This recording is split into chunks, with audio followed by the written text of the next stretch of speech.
Hello guys, for today's vlog papalitan natin ng shock.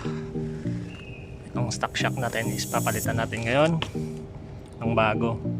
So mamaya papakita ko kung anong shock yung papalit natin. So yun guys, stay tuned sa lahat at sana supportahan nyo yung vlog natin for today. Please like and subscribe to my channel, Miko 846 Motovlog. Thank you.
moments later.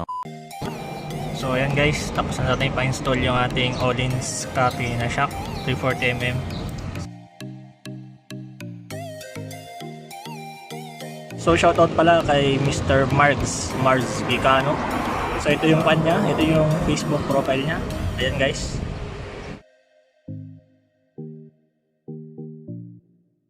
So shoutout sa kanya, siya yung tumira ng lahat ng nito guys. Ang galing, ang bangis. So sa mga taga Cebu, alam niyo na kung saan kayo papatira nito. Kung gusto nyo ipa-install itong Ohlins na copy. So marami siyang services dun guys. Kung ano, repaint, gano'n, kung ano-ano pa, carbon fiber, basta lahat ng pwede siyang i-repair doon sa kanya, i-dalhin. Okay guys, so ito na yung kinalabasan niya. Ayan, ito na yung tsura niya guys. Ayan, so bali ito, nagtabas tayo dito. Ito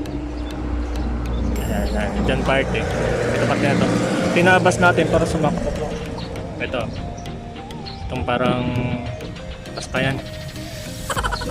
Tapos nilagyan ng washer doon sa loob. May washer siya doon sa loob para magkasya siya. Then dito sa baba, wala nang washer yan. Ayan siya guys. Ito, wala nang washer dito. Sa taas lang ilagyan natin para magkasya siya. Tapos ito pala, binawasan natin ito, kita nyo yan, medyo mainit eh. Ito, yan, nagbawas tayo kasi tatama yung spring nya kapag hindi natin binawasan yan.